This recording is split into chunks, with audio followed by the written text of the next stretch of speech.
All right, get ready. We're going deep on this one, folks. A YouTube video called 15 Products You'll Stop Buying After You Know What It's Made of. It's pretty wild. It is, yeah. The video is by, let me see, a creator called The Crow. And a lot of what they're talking about comes from things Elon Musk has said, actually. Which is interesting because, Elon Musk, he's not exactly a food expert, is he? Not really, no. But, that curiosity about what's actually in our food, I think we can all relate to that. So consider this deep dive like our decoder ring for food labels. Let's become more informed eaters, right? What are we really putting in our bodies? Right, exactly. It's about awareness, not just trying to gross people out. It's more about connecting what we eat to, its origins, where it comes from, the whole process. Okay, so first up, let's talk seafood. Even Elon Musk, who apparently used to love fish, he had to rethink things after learning about how the seafood industry works. It's fascinating, isn't it? We often have this romanticized picture of our food, especially seafood. Pristine oceans, fishermen casting nets. But the scale of modern fishing, it's a whole different story. The video mentions this thing called bycatch, which is basically all the stuff that gets caught in the nets that they're not trying to catch, like endangered species, turtles, all sorts of things. Yeah, it's a huge problem, not just for the ecosystem, it's a sustainability issue too. You end up depleting entire populations of fish, disrupting that delicate balance in the ocean. And even if your fish, wasn't part of that bycatch, even then the journey from ocean to your plate can be pretty iffy. The video does not paint a pretty picture, let's just say that. Fish being transported in really unsanitary conditions, just piled up on trucks. Not exactly appetizing. It's a far cry from, that beautifully plated salmon at a fancy restaurant. Makes you wonder, can we enjoy seafood without feeling guilty about it? How can we make better choices, more responsible choices? Yeah, lots to think about there. All right, let's switch gears to something a little simpler, or so it seems, butter versus margarine. For years, margarine was marketed as the healthy option, heart healthy. But is that really true? Well, to really understand that, you got to look at the ingredients and how they're processed. So butter, in its most basic form, is just churned cream, right? Margarine, on the other hand, there's a much more complex process to make a liquid oil into something spreadable. Okay, so break it down for us. What's actually going into margarine? Well, the main process is something called hydrogenation. Basically, they're adding hydrogen atoms to liquid oils, making them more solid, at room temperature. But this process also creates trans fats, which we know are linked to, heart disease, inflammation, all sorts of problems. So not so heart healthy after all. What else is hiding in margarine? Well, to extract those oils, they often use chemical solvents, like hexane. Then you've got the artificial colors, artificial flavors, all added to make it look and taste more appealing. Butter, on the other hand, it's really just fat and water. So all of a sudden, that pat of butter seems a lot more natural, even if it does have more saturated fat. It really highlights the importance of, looking beyond those marketing claims and understanding the nuances of different types of fats. All fats aren't the same. There's a lot of debate about saturated fat, unsaturated fat, trans fat, what roles they all play in our diets. Yeah, this is where it gets really interesting, right? Yeah. It's not just about individual ingredients. It's about the whole process, how that affects the nutrition of the food. Absolutely. And speaking of interesting processes, let's talk about Kopi Luwak coffee, the civet cat coffee. It's crazy expensive. This is the one where coffee beans are digested by civet cats, right? The video claims these animals are basically being exploited for this expensive delicacy. It's a fascinating example of how, our desire for exotic things, unique things, can have unintended consequences. So traditionally, they would collect the beans that were naturally eaten and excreted by wild civets, but then the demand grew and farms started caging the animals, force-feeding them coffee cherries, really awful conditions. That's just terrible. Is it even true that the, digestive process actually makes the coffee taste better? It's mostly a myth, unfortunately. The civets do choose ripe berries, but the digestive enzymes don't really change the flavor that much. It's more about, the scarcity, the novelty that drives the high price. And of course, the ethical concerns, right? Yeah. Would you really want to drink coffee knowing an animal suffered for it? Plus, with a price tag that high, you're probably getting fake Kopi Luwak half the time anyway. Exactly. Yeah. Makes you think. Are there other ways to enjoy good coffee, ethically sourced coffee, maybe even more interesting coffee, without all that? Good question. All right, let's move on to some more unexpected ingredients, the kinds of things lurking in everyday foods. We'll start with something I think most of us eat pretty regularly, burgers. Now, most people, when they think of a burger, They picture a cow, right? One cow. But the reality is a single patty could have meat from dozens, even hundreds of different cows. Wait, really? It's like a Frankenstein burger? Kinda, yeah. It's part of this process called meat blending, where they take trimmings and scraps from different cuts, even different processing plants, and combine them. Okay, that doesn't sound very appealing. Why do they do that? Efficiency and cost, mostly. By using every bit of the cow, they can make cheaper ground beef, which means lower prices for us, the consumers, but it also increases the risk of contamination, right? One bad piece of meat can affect the whole batch. That's a little scary. I've heard about pink slime being added to burgers, too. What is that exactly? Pink slime, that's kind of a sensationalized term for something called lean, finely textured beef, or LFTB.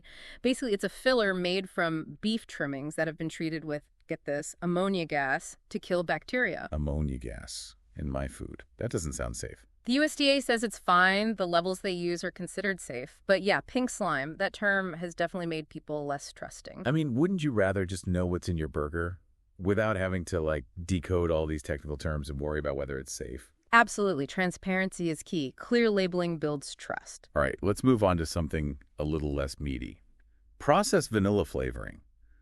I have a feeling this one's going to be weird. Oh, you're not wrong. So pure vanilla extract, that comes from vanilla beans. But artificial vanilla flavoring, that can come from some unexpected places. One of the more shocking ones is castoreum. Okay, hold on. You got to explain that one. Castoreum. What is that? It's a secretion from the anal glands of beavers. Whoa, whoa, whoa. Beaver butt juice in my food. That's next level disturbing. Don't worry, it's super rare these days, mostly because it's expensive. Most artificial vanilla flavoring now comes from lignin. It's a byproduct of the wood pulp industry. Or guaiacol, a compound found in clove oil. Okay, that's marginally less disturbing, but still. Makes you wonder what other crazy ingredients are hiding in natural flavors, right? Yeah, it's a good reminder to be curious. Read the labels. Sometimes the cheapest, easiest way to make a flavor isn't the most appealing. Very true. Okay, next up, red food dye. I'm almost afraid to ask, but where does that bright red color actually come from? This one might surprise you. A lot of that red color in candies, drinks, processed foods, it comes from crushed cochineal insects. Wait, bugs. Seriously, I'm eating bugs. It might sound weird, but carmine, that's the color they extract from the insects. It's been used as a natural food dye for centuries. It takes like 70,000 insects to make 1 pound of dye. I don't know how to feel about that. It's natural, but still. Bugs. It's definitely an interesting example of how natural can mean different things. And it's important to note, carmine can cause allergic reactions in some people, and obviously not good for vegans or vegetarians. Good point. Okay, let's move on to something a little less crawly. Ketchup. Seems pretty simple, right? Tomatoes, and that's it. Well, not quite. Ketchup does start with tomatoes, sure, but it also has a crazy amount of sugar, like high fructose corn syrup, which is linked to all kinds of health issues. The video also talks about the high sodium content. Sounds like ketchup is more of a condiment, not a health food. Definitely something to enjoy in moderation. And speaking of things best eaten in moderation, let's talk gummy candy. Those brightly colored, chewy treats, basically sugar bombs. I can feel my teeth hurting already. It's basically sugar, gelatin, and artificial flavors and colors. The video makes this great analogy. Imagine leaving a gummy bear in a glass of water overnight. It turns into this big, weird blob. Okay, that's a disturbingly accurate visual. That's basically what happens in your stomach. All that gelatin, all that sugar, it can cause bloating, discomfort, digestive issues. And the sugar wreaks havoc on your blood sugar levels. So much for a guilt-free treat. Yeah. Okay, we need to end this on a less unsettling note. Let's talk about something harmless, like canned mushrooms. Well, this one might actually fall back into the ick category. Did you know the FDA allows a certain number of maggots and mites in canned mushrooms? Hold on. Maggots? Like Whoa. little worms? Yeah. In my mushrooms. It's true. The FDA has these rules. They call it the Defect Levels Handbook. It's for all kinds of food. And it says how much of certain things are allowed, Insect fragments, mold, even rodent hairs. The thinking is, it's impossible to get rid of every single tiny defect. I guess that makes sense, but it's still pretty gross. Are they at least harmless? Generally, yeah. A few insect fragments won't hurt you. But it definitely makes you appreciate good quality control and good sourcing. Absolutely. All right, I think we need to pause here. This has been a fascinating and slightly nauseating exploration of the hidden world of food ingredients. Join us for part 2, where we continue to uncover the truth about what's really in our food. Welcome back to the deep dive. We're going deeper down this rabbit hole of weird and surprising ingredients. You might want to rethink your next grocery trip. After that last segment, I'm definitely looking at my pantry differently, that's for sure.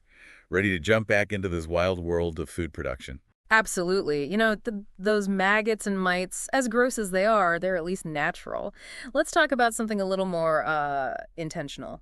L-cysteine. Remember that. We mentioned it with bread. It's in other stuff, too. Oh yeah, L-cysteine, that's the one, the amino acid that can be sourced from, wait for it, human hair. You got it. It's not always from hair, though. It can also come from duck feathers, or they can even make it synthetically. But yeah, they use it in some breads, makes them softer, helps them last longer on the shelf. So, technically safe, but definitely high on the ick factor. Hmm. What else is L-cysteine in? You might be surprised to hear it's in some processed meats, like hot dogs. Hold on. Hot dogs. Seriously, what's it doing in hot dogs? It acts as an antioxidant, helps preserve the meat, and it makes it last longer, can also improve the texture. Hot dogs are already kind of a mystery meat situation. Now I'm picturing hair in there, too. Okay, moving on, please. Oh, and this is interesting. L-cysteine, it's also sometimes used in certain types of beer. Beer. What would they need an amino acid from hair for in beer? It can help stabilize the foam, make the beer clearer, those little tweaks that improve the final product. But yeah, these days it's usually from duck feathers or the synthetic stuff, not hair. Well, that's a relief. Okay, before we go too far, let's get back to seafood. We talked about the problems with, traditional fishing, but what about farmed shrimp? Isn't that supposed to be better, more sustainable? It's often presented that way, but it's not that simple. Shrimp farming, it can take some pressure off those wild populations, but it comes with a whole other set of problems, environmental and ethical ones. Okay, let's talk about those. Yeah. What are the downsides of shrimp farming? A lot of farmed shrimp comes from Southeast Asia, Central America, places where they're clearing mangrove forests to make room for these shrimp ponds. Mangrove forests. Those sound important. They are, yeah. Super biodiverse ecosystems. They're habitats for tons of species. They protect the coastlines from erosion. They even help fight climate change by storing carbon. So, getting rid of them to make shrimp ponds, that's a big deal, environmentally speaking. It's devastating. You're basically wiping out an entire ecosystem for one food product. And then there's the pollution. Shrimp farms, they generate a lot of waste. Uneaten food, feces, antibiotics, it all ends up polluting the water around the farms. That doesn't sound good at all. What about the ethical concerns you mentioned? There have been reports of human rights abuses tied to the shrimp industry. Forced labor, unsafe working conditions, things like that. It's a reminder that what we choose to eat, it affects a lot more than just us. It's a lot to think about. So what can we do? Is there a way to eat shrimp, ethically and sustainably? It's tough. Even wild-caught shrimp can cause problems, Destructive fishing practices, bycatch. The best thing is to do your research. Look for certifications like the Aquaculture Stewardship Council label, the ASC label. That means they're using responsible farming practices. And maybe just eat shrimp less often. All right, that makes sense. Let's move on to something hopefully a little less heavy. Hot dogs. Gotta love a good hot dog at a barbecue. Well, after you hear about what goes into some of them, you might think twice before you grab that next hot dog. Okay, hit me with it. What's really in a hot dog? They're made using something called meat emulsion. It's where they take meat trimmings, fat, spices, other ingredients, and blend it all together until it's like a paste. Like making a meat smoothie, kinda, but not as delicious. I'm trying very hard not to picture that. Yeah. So, meat trimmings, what are we talking about here? Parts of the animal you wouldn't normally think about eating. Scraps, fat, skin, cartilage, sometimes even organ meats. They separate it all from the bones with machines, then grind it up into this fine paste. Okay, I'm good. I don't need any more detail. Starting to regret some of my life choices here. And remember those nitrates and nitrites we talked about? They're often in hot dogs, Helps preserve them, gives them that pink color. But studies have linked them to cancer. Yikes, not worth it. And I'm guessing all those processed meats are loaded with sodium, right? Bingo. And too much sodium. That can lead to high blood pressure, all sorts of problems. So, hot dogs. Maybe just an occasional treat, not a regular thing. What about chewing gum? That seems pretty harmless, right? Just something to freshen your breath? Well, even chewing gum has its secrets. Remember lanolin? That waxy stuff from sheep we talked about earlier? Yeah, they use it in lotions, cosmetics, stuff like that. You're not going to tell me it's in gum too, are you? It can be. They add it to the gum base to make it chewy. Seriously. So I'm chewing on sheep secretions. I'm starting to think I should just stick to water. Well, if it makes you feel better. The gum base itself, most of it's synthetic. Polyacetylene, that's a kind of rubber. and polyvinyl acetate, a resin. You're basically chewing on rubber and plastic. That's somehow less appealing than sheep secretions. And I'm guessing there's tons of artificial sweeteners and flavors in there, too. Oh, tons. Chewing gum is highly processed, so yeah, it might freshen your breath, but it's not exactly health food. All right, so chewing gum, another one for the moderation list. Speaking of moderation, what about energy drinks? Seems like they're full of questionable stuff. You're not wrong. They pack in a lot of caffeine, sugar, artificial sweeteners, not to mention all the other additives and flavorings. So what's the problem with all that? Well, besides the obvious, sugar rush and caffeine jitters, there are concerns about long-term effects. Too much sugar, weight gain, insulin resistance, even type 2 diabetes. And too much caffeine can't be good either. Exactly. Messes with your sleep, makes you more anxious, can cause heart palpitations, and there's the risk of addiction, especially for younger folks. The video mentioned that pediatricians, they recommend kids and teenagers avoid energy drinks completely. Yeah, their bodies are still developing. They're more sensitive to caffeine and other stimulants. No, energy drinks, basically a quick fix with potentially long-term consequences. What about another kid favorite? Fish sticks.